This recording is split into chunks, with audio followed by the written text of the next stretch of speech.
How y'all doing? I'm Paul Ryan, your host of the Across the Cowboys podcast. If you're new to the show, thank you for joining us. And to our regular listeners, welcome back. With me, as always, is my co-host, the greatest co-host in the world, Mike The Pig Crum. Mike, how are you? Doing well, my friend. How about yourself, Paul? I'm doing well, man. Just trying to put up with teammates being late, but other than that, it's a good day, my friend. I was not late. I got here before 6. I cut it close. I was like, the bus was pulling out. Like the bus left without me for a second, but I jumped in front of it. I made it in time. Now, Mike, I'm just busting your chops, but I know you're out there. You're working hard, man, putting in that work. So I'd rather you be fresh and clean for the pod than sweaty, looking like you've had a day. If I got into just today, it'd be like 30 minutes before we got to our friend here. So I'll let it pass to him, the guest. Yes, sir.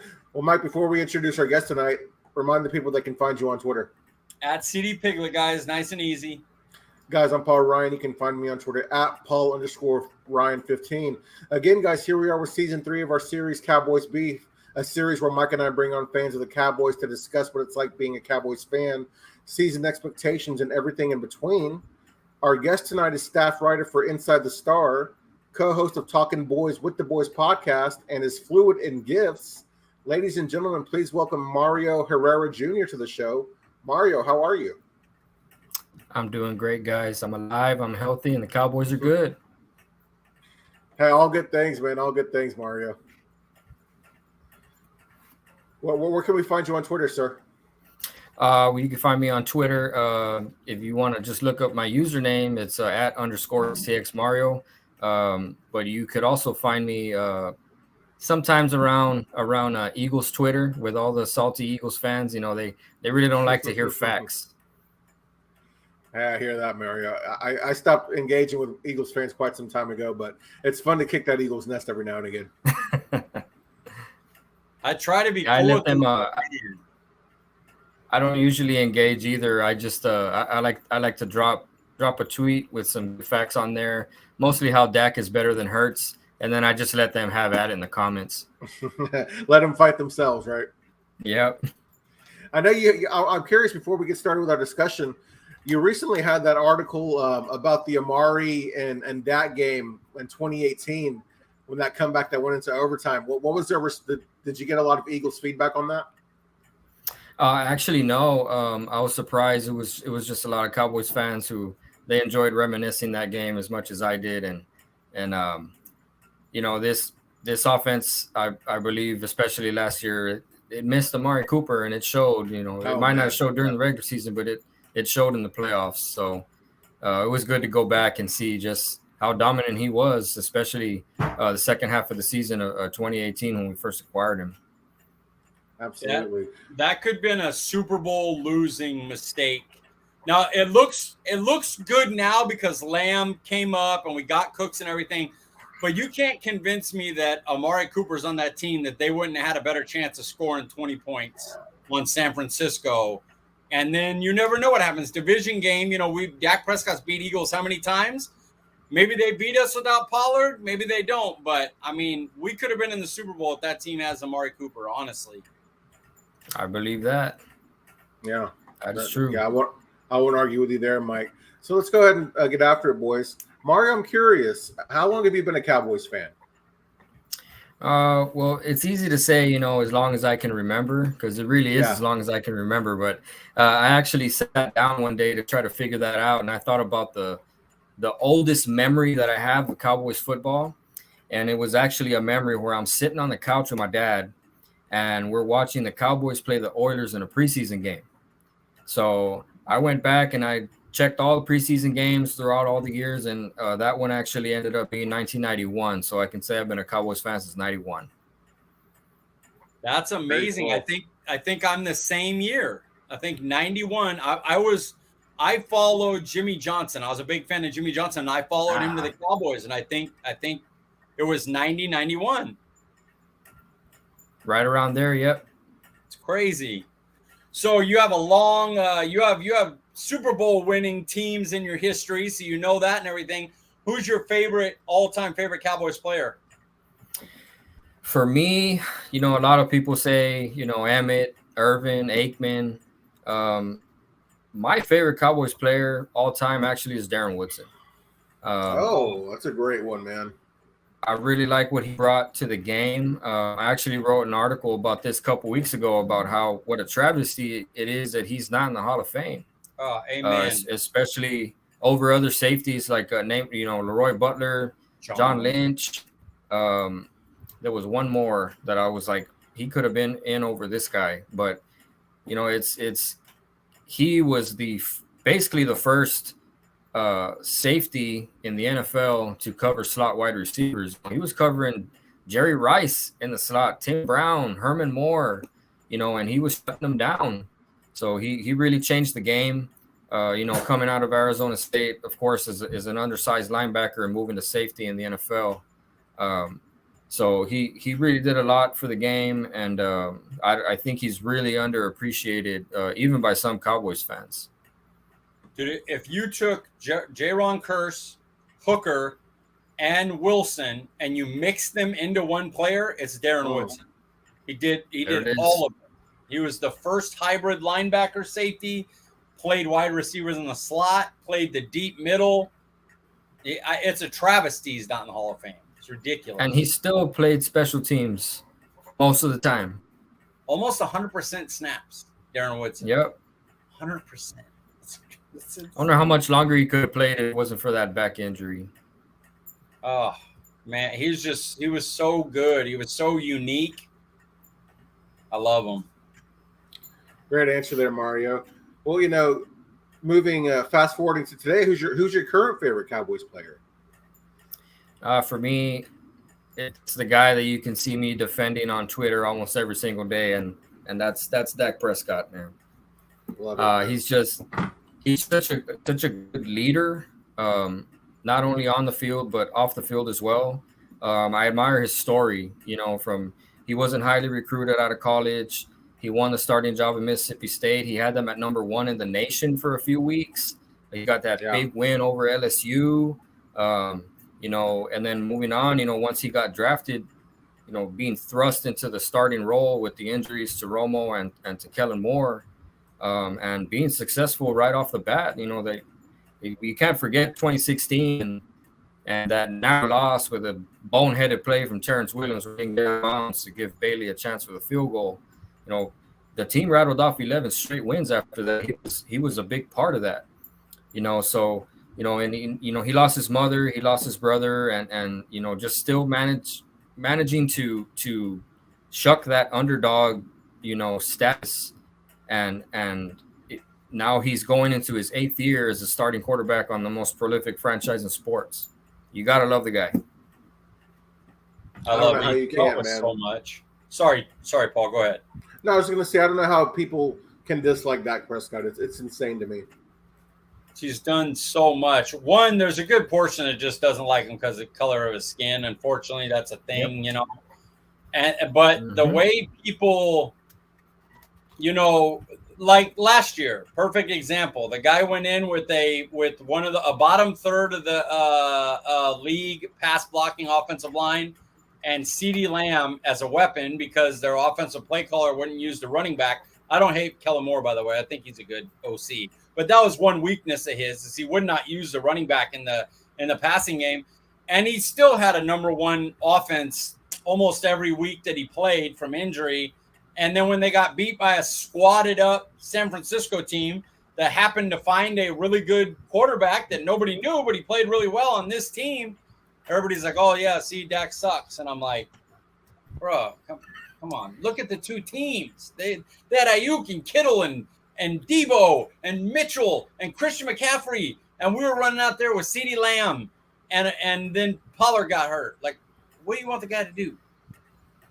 Sorry. Yeah, that's such a lazy take. I'm all for a good debate with people when they want to discuss, how good or how bad Dak Prescott is.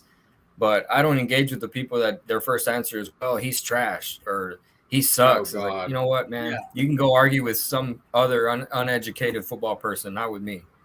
Yeah, I agree. That's an instant mute button.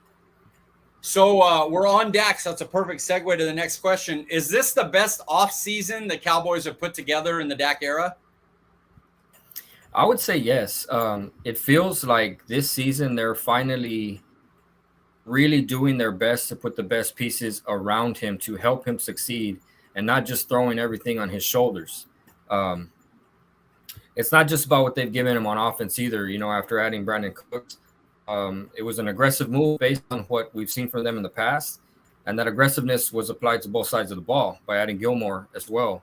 So making the defense even stronger is a move that I think a lot of people overlook. That when you make a strength stronger and you're still able to add a couple pieces, on offense for your quarterback, that's going to spell good things. Absolutely. I agree with that.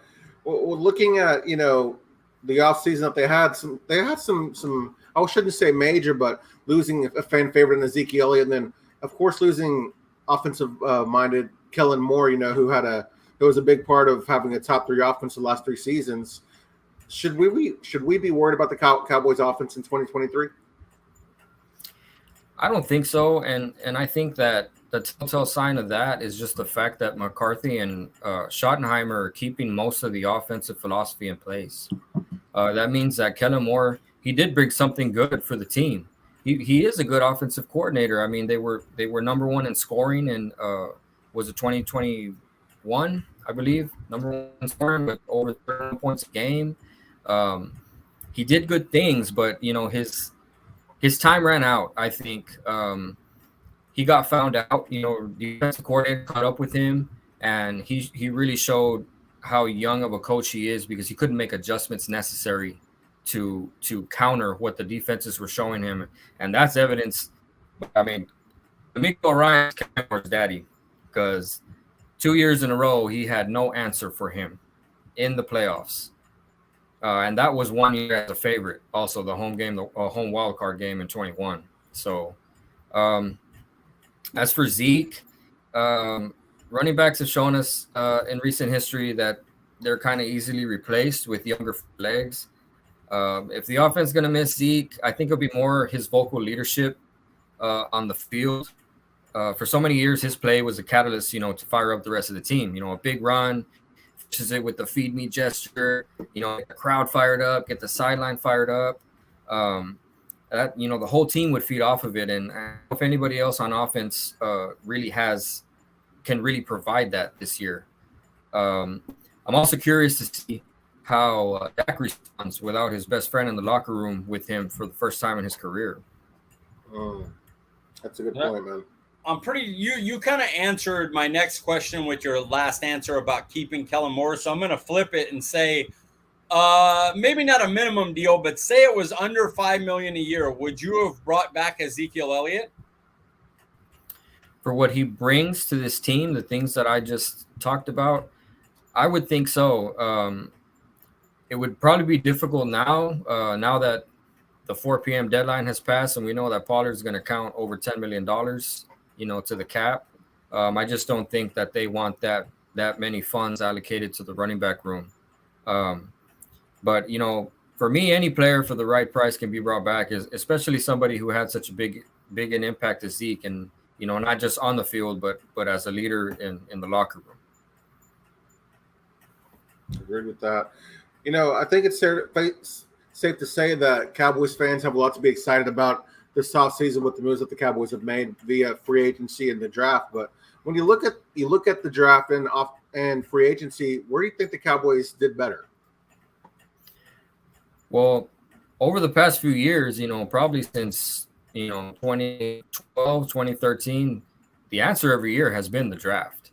Will McClay and his scouting team have done an excellent job, and people still try to say that the Cowboys have this reputation, that the Joneses run everything and the Joneses are making all these poor decisions, but that hasn't been the case. Over the past decade or so, the Cowboys are right up there with really good drafting teams, like the Ravens, where it seems like every single year they just get guys. And so my usual answer is the draft, but for this season, I'm actually going to say it's free agency.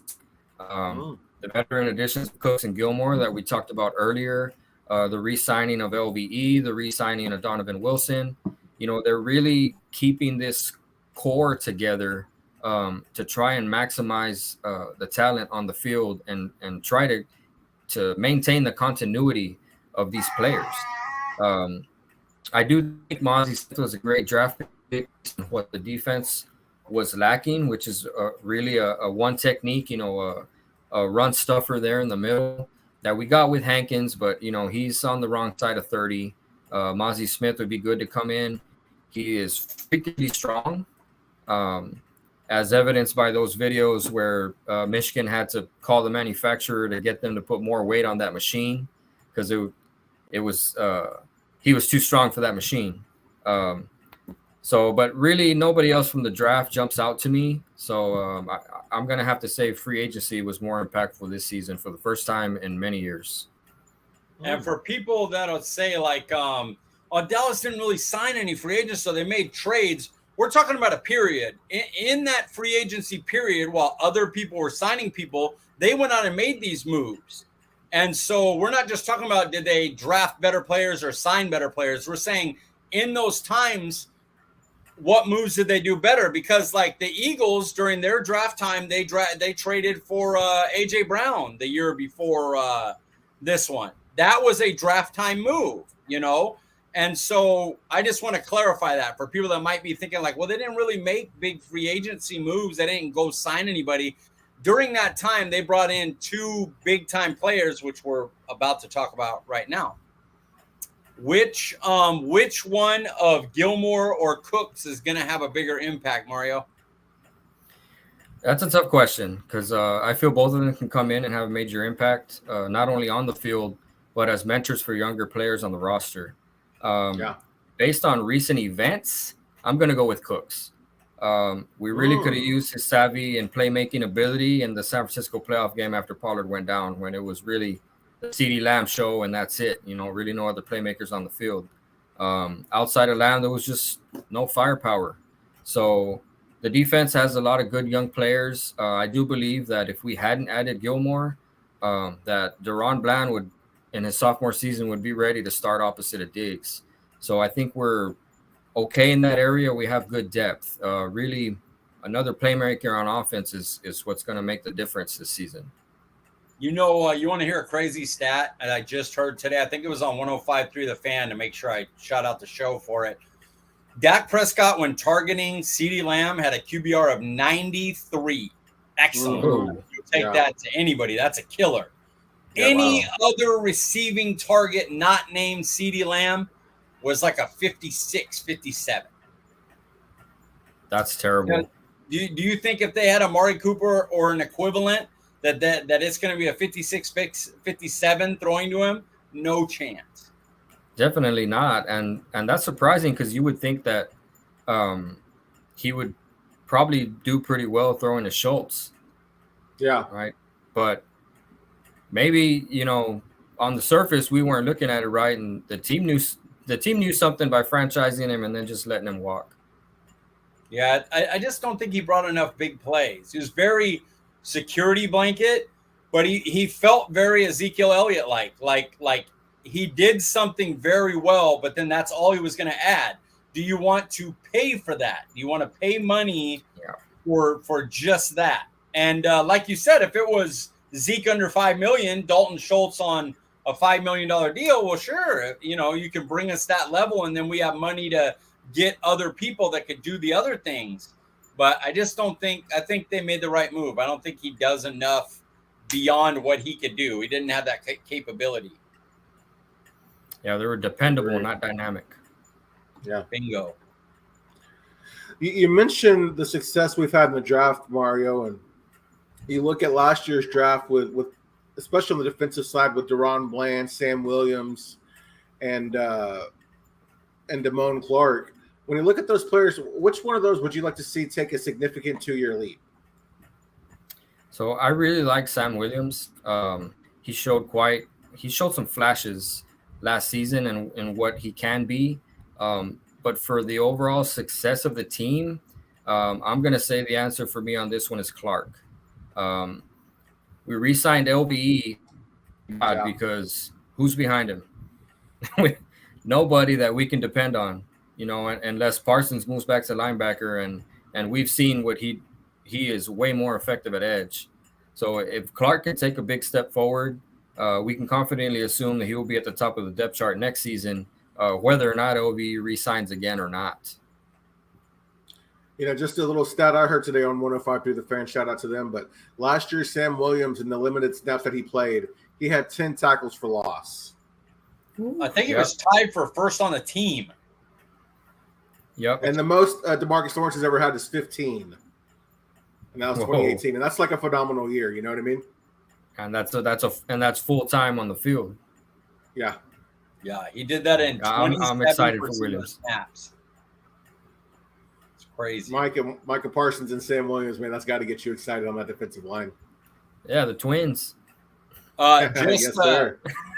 Just so you guys know, I have an article coming out this week that talks about what would be better for the Dallas Cowboys, which 2-year leap would be better, and the two players are Sam Williams and Damone Clark. So I'll make sure to tag y'all in it because, it leads perfectly into that discussion we were just having. Yeah. All right. Can't wait for that one. Let's flip it to the offensive end now. Second year, guys, we want to make a jump. Tyler Smith, Tolbert, obviously, who's, that'd be a real significant jump, or Ferguson, tight end. Man, this one was a tough one too, but I'm going to go with Tolbert, and that's because of, looking forward from a roster standpoint for the team. The future for Dallas wide receiver right now it's uncertain. Lamb, we know, is our number one guy, but he needs an extension. We don't know if Gallup will return back to pre-injury form. And I believe Dallas has an out of his contract after 2024. Cooks is a short-term rental. So if Tolbert can show he can be counted on to be next in line after those guys, it would make future decisions at position much easier. Yeah, I like that. I would just like to see him succeed. He's already having a good offseason. You mentioned Brandon Cooks and kind of the mentor role that he's taken with this team, and he's taken Tolbert under his wing. It'd really be nice to see him take that second-year leap. But okay, so Mario, we've got some big contracts coming up. You look at CeeDee Lamb, Dak Prescott, and Trayvon Diggs. Of those three players, which one would you give a contract extension to? So I wrote an article on this sometime last month, I believe, and all three of these players were on it. It might not be popular opinion, but my answer is Dak. I really don't understand people that want to move on from him. I assume these people were not alive during the period of time between Aikman and Romo, because those were dark days. Franchise quarterbacks, they don't grow on trees, and when you have one, you got to keep them. And I would extend him sooner than later because you have some really good young quarterbacks that are coming up for new contracts of their own, and they're just going to drive that price of the quarterback market through the roof. So if you can lock in your highest paid position, a year or two earlier, then you do it. Even at just a minor discount, that can really pay dividends.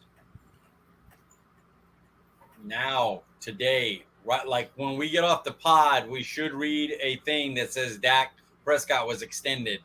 Like that definitely should be. I remember that article, and yes, Dak Prescott should definitely be the first one extended. I agree with you. If you had to lose one of those three, now obviously Dak's your first one extended. We know that's not going to be the guy. So Lamb or Diggs, which one of those you have to lose one? Can't keep them all.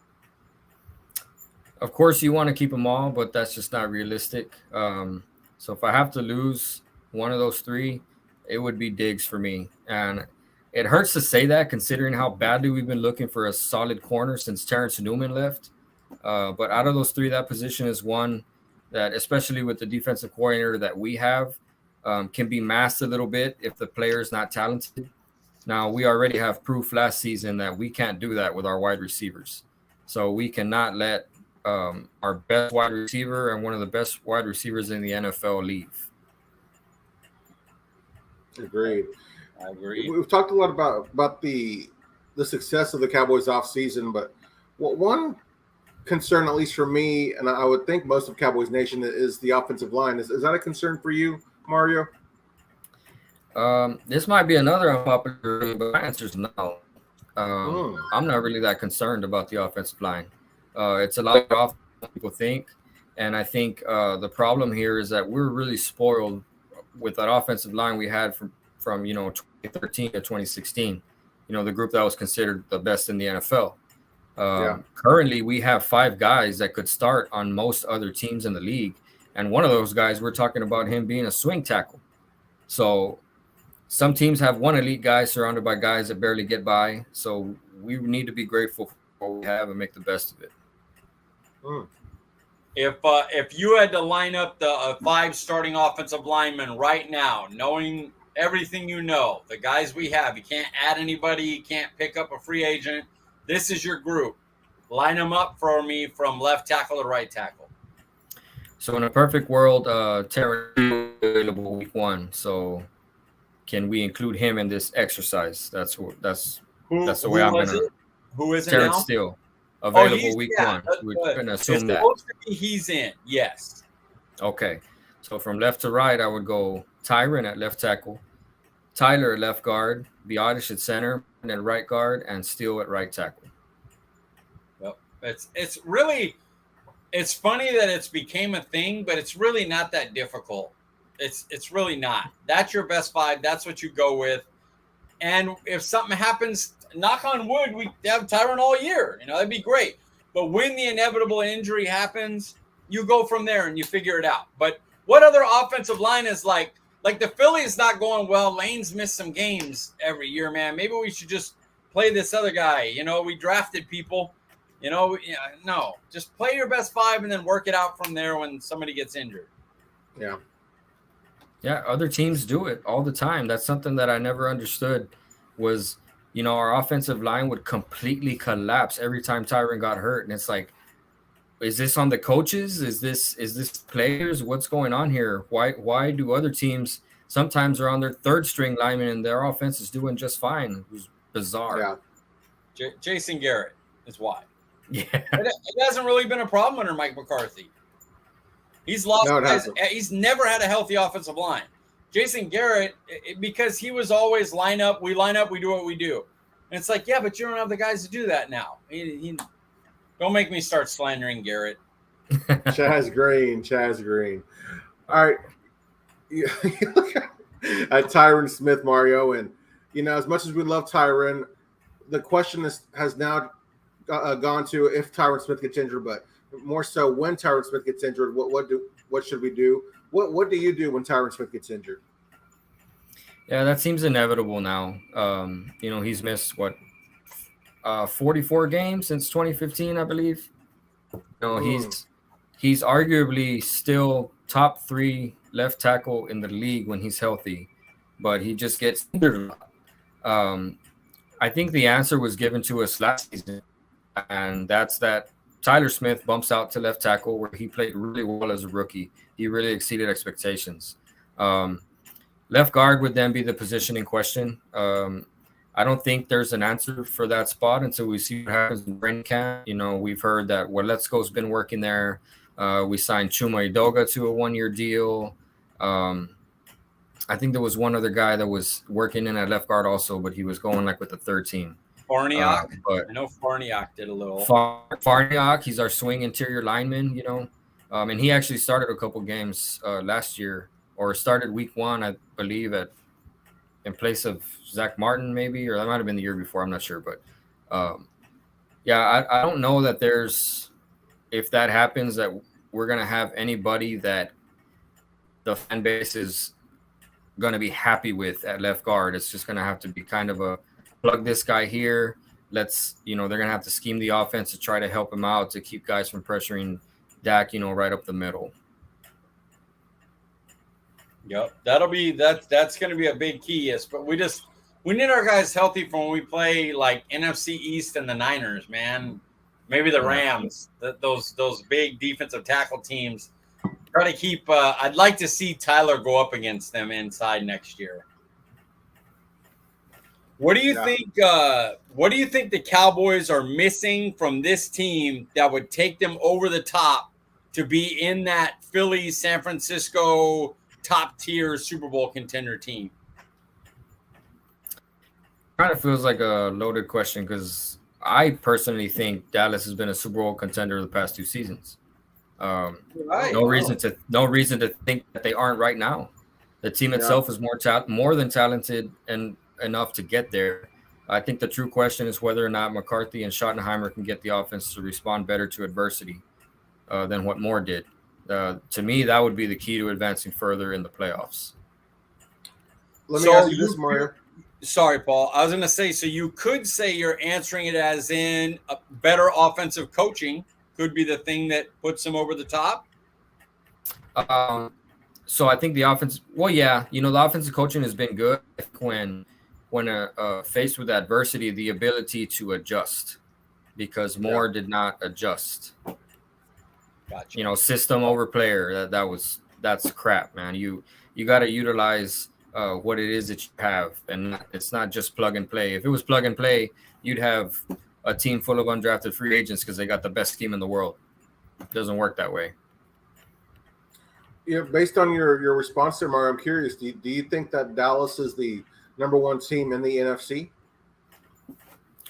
I do. I really think so. I'm not afraid of the Eagles. Whoa. Really love that conviction, man. I'm not afraid of the Eagles, man. It's and that's really what Chaps Eagles fans ask most of the time is we get them with, okay, we're so trash, beat us. If Dak is so terrible, beat him. You haven't beat him since like 2019. What's going on? So I'm not afraid of the Eagles. 49ers have been the kryptonite over the past couple of years, but I think with offensive adjustments, both of those games go way differently. And now that the culprit of that is gone, I can see that going in a completely different direction. It is funny that you mentioned the Niners, though, because after that first loss in the playoffs, we wanted to change our identity about being more physical. And then now, we bring in Brandon Cooks. We kind of want to change our offensive identity. It's like we're learning a lot about this team based on how we play the 49ers. Which is a good thing to do, because if they knock you out 2 years in a row and you're pretty much handling everybody else, then all right, what are we going to do to beat these guys? And it's really refreshing, and it's nostalgic because it just brings you back to the 90s when the Cowboys and the 49ers were – everybody knew at the beginning of the season it was going to be these two teams at the end.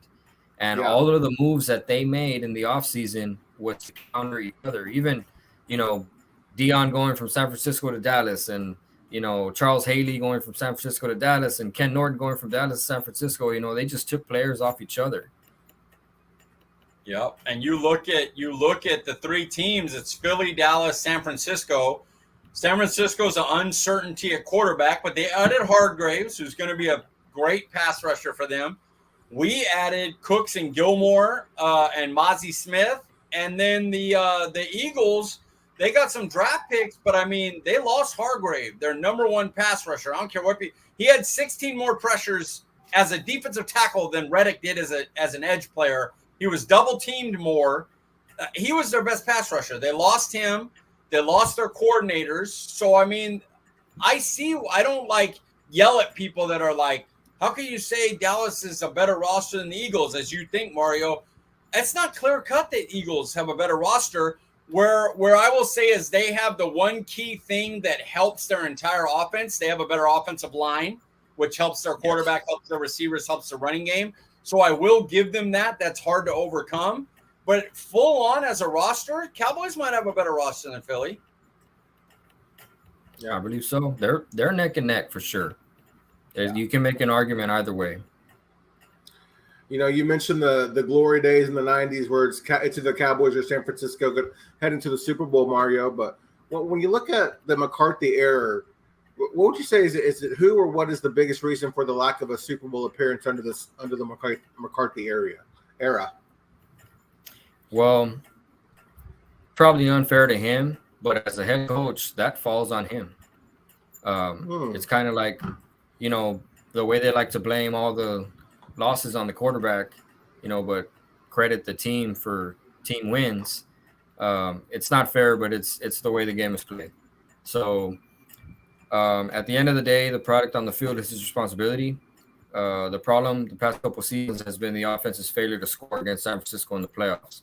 We can blame more we want to, but when it comes down to it, McCarthy still allowed that to happen because he could have put a stop to it in 2021, after the first loss to the 49ers where Moore couldn't get it going. But so maybe if he steps in sooner, we're having a totally different conversation today about the results of last year's playoffs.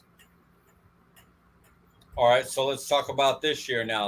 Let's give a grade for the Cowboys offseason in total. So I think the important thing to remember is that offseason isn't over yet. We're not even at training camp. So people trying to put grades, cement grades in right now that's not really the way we should be analyzing things. But up to this point, I'd give them an A. The addition of Cooks and Gilmore, keeping the roster essentially intact, aside from Zeke Schultz and McGovern. They kept the talent level high. The re-signings of OBE and Donovan Wilson, Dante Fowler's also back. You have the recipe of a team that's all in for a championship. My boy Hankins, shout out. Hankins too. That's right. Mario, one thing that helps me get through the football off season is Twitter, and of course, Cowboys Twitter being one of the best communities on Twitter. Who are your top 3 Dallas Cowboys Twitter accounts to follow? Twitter's so fun. I actually created my account back in 2014, but I hated it. I tried it for a couple of days, and I'm like, man, this is not for me, and I actually just logged back into Twitter just 2 years ago, and it was completely different. And I kind of wish I had stayed on, a decade ago. But there's a lot of great accounts out there. Everybody knows the big accounts, Law Nation, Skywalker Steel, Jake Tuck, Cowboys Fan Talk, but when I'm doing stuff like this, I always like to shout out the smaller accounts, people that are doing stuff behind the scenes that most people don't see. And one of the guys that I really enjoy everything he puts out there is Outlaw Cowboy. I don't know if you guys follow him. He's all about using advanced metrics, mostly to defend Dak Prescott. But he can always be found shutting up Eagles fans with facts, Another guy I really like to follow is Stevie J. He comes through with a lot of great Cowboys insight. But he's also a comedian, so he throws jokes in there and, just hilarious observations about life, that people overlook. It was really tough to narrow down for a third one. There's just so many, and I wish I could name everybody. But one account that I think is a must follow is your guy Nick's, the Twitter Space God, right? Oh yeah. Not only does he have one of the coolest jobs in the world, he owns a gaming store. But he somehow finds hours multiple times during the week to host spaces and bring Cowboys fans together to discuss anything and everything about the team. He brings in rival fans sometimes for some banter. I have the online stamina that he does for the spaces. One time I tried to stay up late with them, and that space ran to about 3 a.m., and I actually fell asleep on the mic. I'm not going to lie. I had a few beers, and I left my mic on. I guess I was speaking, and I didn't mute it after I was done saying what I was going to say, and I fell asleep. And I didn't know anything until the next day. I had a bunch of messages the next day asking if I was all right, because apparently I was snoring like a demon with sleep apnea. So I can't relate to that. I can't relate to that at all. All right, Mario. Here we are with my personal favorite segment in this series, and this is where you get a chance to squash your Cowboys beef. Here you'll have 2 to 5 minutes to squash the beef you have with maybe Jerry and or Stephen Jones, any current or former Cowboys coach and or player, a Cowboys Twitter account, or if you don't have any beef, you can give the Cowboys a pep talk and get them ready for the season. So I'm kind of like a duck, right? And everything rolls off my back. I don't really ever have beef with anyone. Dalton Schultz blocked me last season during the. I mean, he went on a blocking spree, and I think what did it was my tweet that he was blocking better on Twitter than he was on the field. So that's probably what got me blocked. I'm also blocked by Wade Phillips for some odd reason. I wasn't even, active on Twitter yet when Phillips was coaching the Cowboys or had anything to do with the Cowboys. So I really don't understand what that's about. But I'm mostly a positive guy. So I'll just use these couple of minutes to compliment all the Cowboys content creators out there who work hard to bring the best possible content to Cowboys Nation. Great job to all the accounts out there who support what we do as well, especially right now in the off season, because we know now's the time when we really have to get creative to come up with topics to speak and write about. Before you got on, Mike, I was telling Paul that I don't know what I'm going to write about next. I'm going to have to sit and brainstorm and come up with something for this week. Luckily, training camp is coming up next week, so that'll get us out of this lull. My only real beef, I guess, is to any Twitter accounts out there who are calling for the Cowboys to move on from Dak. I mentioned earlier, you guys obviously forgot what it was like between Aikman and Romo, because it was terrible. I can rattle off names, Quincy Carter, Vinny Testaverde, Turner, Chad Hutchinson, Drew Henne, Anthony Wright. We even had Ryan Leaf for a while there, man. It was bad. So, we have a franchise quarterback now. It's one of those things where if you don't appreciate him now, you surely are going to appreciate him when he's not here. And we're in the straight 5-11 seasons again, because quarterbacks don't grow on trees, people. And when you have one, you got to keep them. I was trying to think off the fly some examples of teams that have actually been bold enough to move off of their franchise quarterbacks to try to start over. The biggest one that came to mind to me was the Redskins / Commanders. They had Kirk Cousins. He was serviceable. He wasn't terrible. He had them in most games, especially when he was supported by a good defense, and they decided to move off from him. And what have they had since then? Right now they got Sam Howell, who has started one game. They signed Jacoby Brissett, a journeyman. I believe, the late Dwayne Haskins, they tried their hand with him. It didn't work out with that either. So take a lesson from that, especially now that we have such a good team.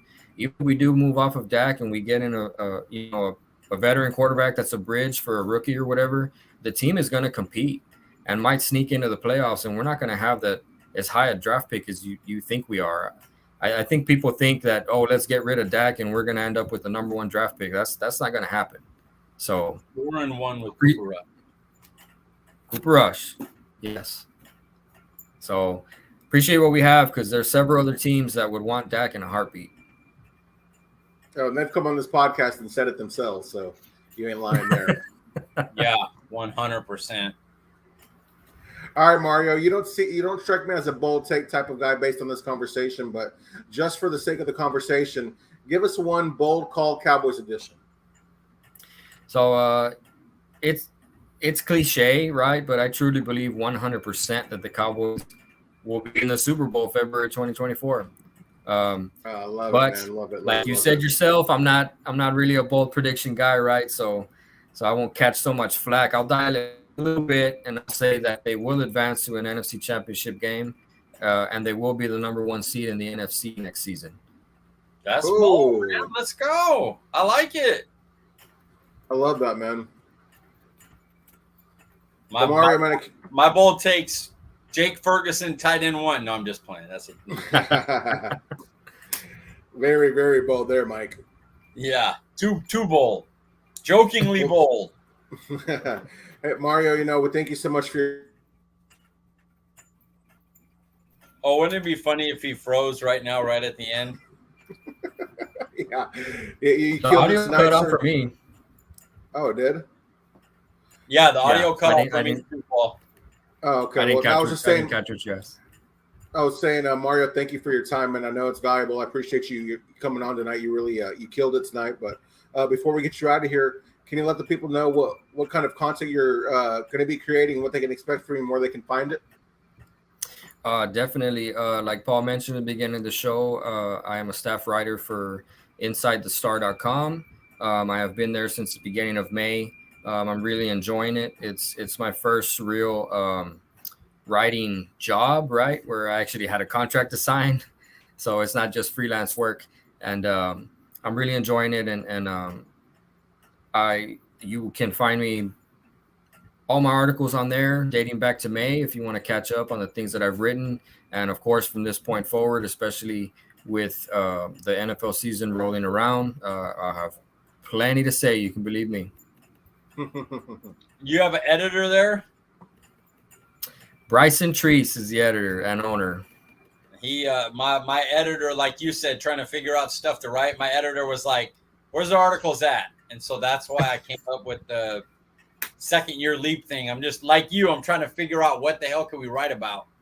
Yeah, we got to dig deep, man. That's why I've been doing mostly game flashbacks, because I'm like, I really don't know what else to hit right now. Dude, those are so fun to read, man.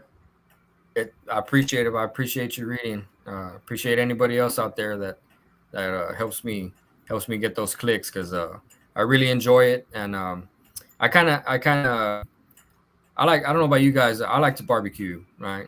I like to cook, man, yes. Right. So, but the best part of that for me is watching everybody enjoy what you have made, right? So that's kind of the way that I look at my writing. You know, I work hard on it. I spend a good amount of time on it. So when people enjoy it, that makes me feel good, you know, and I'm sure I'm not the only one that feels that way. Oh, it's 100%. I literally am a cook. That's what I've done for since I've been on disability. So that, and then the writing, I'm right with you. Right. Well, Mario, before we get you out of here, remind the people they can find you on Twitter.